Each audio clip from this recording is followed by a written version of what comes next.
অনেক সময় মানুষ খামাখা সন্দেহে পড়ে, অথচ সে সন্দেহ বড় বিপজ্জনক। যেমন আমাকে আপনাকে সারা বিশ্বকে আল্লাহ সৃষ্টি করেছেন, কিন্তু আল্লাহকে বাবু কে সৃষ্টি করেছে? খামখা চিন্তা করবি তো কর। শহরের মানুষ পাড়া গ্রামে এসেছে, দেখছে দেওয়ালে ঘুঁটে দেওয়া আছে, সে এখন চিন্তা করতে লাগলো যে এই সর্বনাশ, এই দেয়ালে গরু উঠলো কি করে? গরু তো লেঁধেছে দেয়ালের ওপরে, কি ব্যাপার?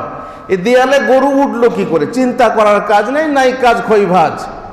কি রে চিন্তা, গরু দেওয়ালে উঠলো কি করে? আরে বেওকুফ, ও তো মেয়েরা ঘুঁটে দিয়েছে, সেটা ওর যেহেতু জানে না, শহরে বাস করে পাড়া গ্রামের খবর জানে না, চিন্তা করতে লাগলো। আদার ব্যাপারী হয়ে জাহাজের খোঁজ দিয়ে চিন্তা করতে লাগলো। তো এইভাবে সন্দেহ, কে আল্লাহ, তো আল্লাহকে কে সৃষ্টি করেছে? বিশাল ছোট্ট মতো। তুমি যদি শাক বেচা দাঁড়িতে সোনা ওজন করতে চাও, পারবে? শাক বেচা দাঁড়ি তোমার, তাতে কি সোনা ওই 10 গ্রাম 5 গ্রাম সোনা কি 1 গ্রাম সোনা ওজন করা যাবে? অসম্ভব। তুমি পারবে না শাক বেচা দাঁড়ি দিয়ে পাহাড় ওজন করতে।